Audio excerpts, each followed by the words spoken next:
पुष्पगिरी विश्वविद्यालय पुनरुद्धार पर दाबी। विश्व प्रसिद्ध ललितगिरी में प्रतिष्ठित पुष्पगिरी विश्वविद्यालय पुनः प्रतिष्ठा महांगा विकास परिषद पक्षर दाबी जोर धरी।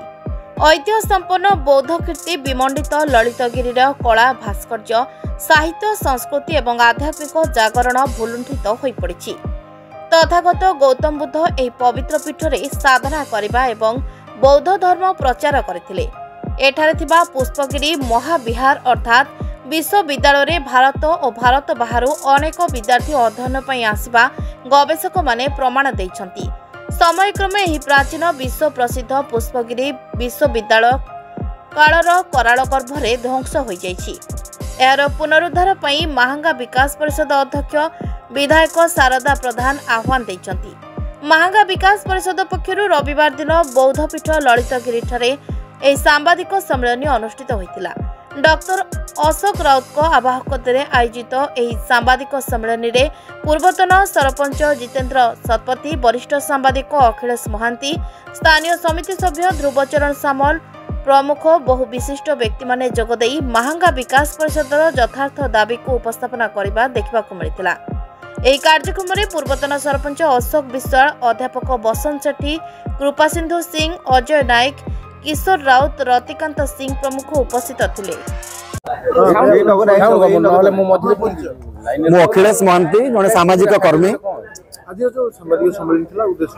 देखु ललितगिरी माटी होची विश्व प्रसिद्ध माटी। बुद्ध धर्मर प्रचार करने एठी जो आंदोलन आरंभ होता ये जो विश्वविद्यालय गढ़ी उठी से विश्वविद्यालय भग्न स्तूप पर आम छिड़ा हो। से दिन जो 2500 वर्ष तले ये जो प्राचीन बौद्ध कीर्तिराजी आरंभ होता एवं 1500 वर्ष धरी ये विश्वविद्यालय चली। देश विदेश विभिन्न प्रांतर ये विद्यार्थी मैंने आसुले, धर्म याजक मैंने आसुले, परिव्राजक मैंने आसुले। आज जितेबाला ललितगिरी बौद्ध विहार जहाँ विश्वविद्यालय तार भग्न अवस्था पहुंची यार पुनरुद्धार करने विकास परिषद महांगा विकास परिषद एक जन आंदोलन डाकरा देछि। तेणु आम राज्य ठारू केंद्र सरकार पर्यंत सबु जगार दाबी करूँ जे किभली भाव में ललितगिरी विश्वविद्यालय तार पुनरुद्धार करा जाऊ। माननीय प्रधानमंत्री, माननीय राष्ट्रपति, माननीय मुख्यमंत्री एवं केंद्र मंत्री यार दायित्व नियंतु एवं महांगार जो ऐतिह्य परंपरा कला भास्कर्य साहित्य अच्छी एवं यही जदि निर्माण हो पार पुनरुद्धार हो पार ए विश्वविद्यालय ताही हेब माने बड़ कथा सारा विश्व रे सबुठार बड़ कथा हम ये ललितगिरी कथा एवं आम चाहूँ ये दाबी किभली पूरण हो पार सारा ओडिशार जनसाधारण महांगार जनसाधारण ये आंदोलन में सामिल होगा आम प्रेस माध्यम जरिया अनुरोध करुँ। संदीप सिंह आज सांबादिक सम्मेलन मुख्य उद्देश्य है महांगा विकास परिषद आनुकूल्य जो सांबादिक सम्मेलन आयोजन करा एठी ललितगिरी जो ऐतिह्य परंपरा को लेकिन ललितगिरी खाली महांगार सीमित नुह, सारा विश्व प्रसिद्ध Lalitgiri. Lalitgiri famous for his historical place. जो ऐतिह्य प्रसिद्ध ललितगिरी रे प्रायतः ख्रीष्टपूर्व 3य शताब्दी रे जो पुष्पगिरी महाविद्यालय एटी स्थापित करा जायथिला 1500 वर्ष पूर्वे। 2500 वर्ष धरी जो शिक्षा प्रदान करुला ये जो विश्वविद्यालय तार अस्तित्व नहीं।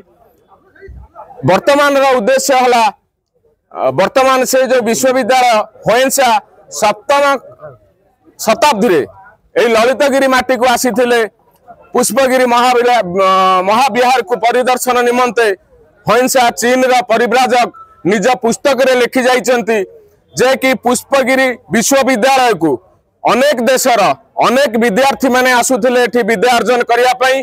तेणु ए अंचलर समग्र विकास ऐतिह्य किंवदंतीर प्रचार समस्त दिगरे यार दाबी रहिबो।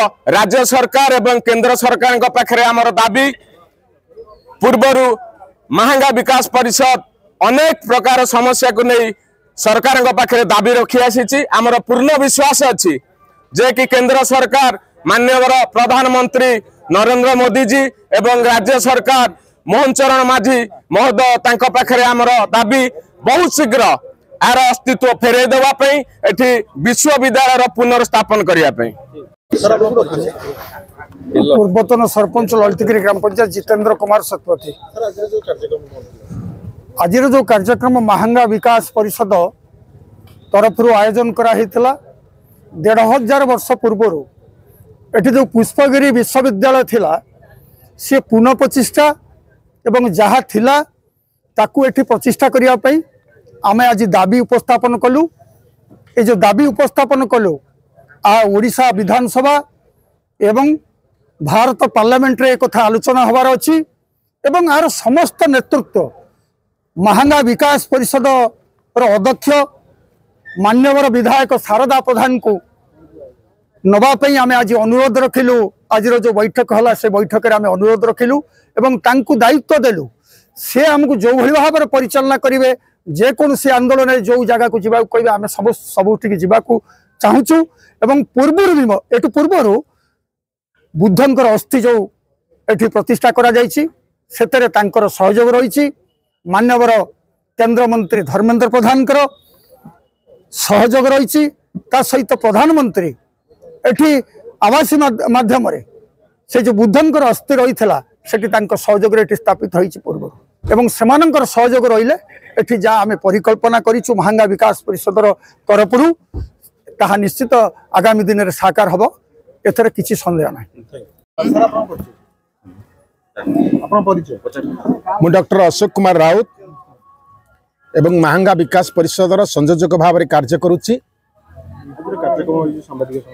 आज कार्यक्रम होउची जे आमे जो माटी रे बा जो गाँव रे ठिया होइछे ये गाँ होउची विश्व प्रसिद्ध ऐतिह्यर माटी बौद्ध संस्कृतिर ये पीठ ललितगिरी एवं ललितगिरी मध्य आउ गोटे अद्भुत अनुष्ठान थिला ता ना होउची पुष्पगिरी।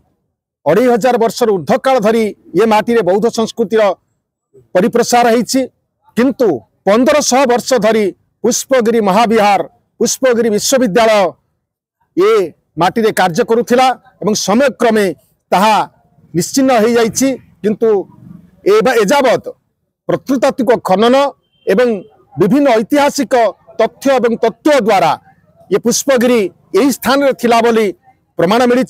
चीन परिव्राजक हुएनसा विवरणी रे स्पष्ट भाव में उल्लेख करिसंती ये पुष्पगिरी को आसी परिभ्रमण करने अवसर में जे पुष्पगिरी विश्वविद्यालय एक आंतर्जातिक विश्वविद्यालय थिला तेणु आमर दाबी होउछि जे सही आंतर्जातिक पुष्पगिरी विश्वविद्यालय पुनरुद्धार एवं पुनः प्रतिष्ठा करा जाऊ। यह आमे मान्यवर राज्य सरकार एवं मान्यवर केंद्र सरकार पाखरे दृढ़ भाव में दाबी करुछु। ये ऐतिह्य माटी रे 1500 वर्ष पूर्वर प्रतिष्ठित विश्वविद्यालय को पुणी पुनर्जन्म दिया जाऊ उद्धार करा जाऊ एवं ये माटीर ऐतिह्य को आउरी विकसित करबा पाई ये विश्वविद्यालय कार्य करू गवेषणा हेउ शिक्षादान हेउ एवं ये अंचल सामग्रिक विकास रे पुष्पगिरी विश्वविद्यालय नेतृत्व ग्रहण करू। ब्यूरो रिपोर्ट ना ओडिशा।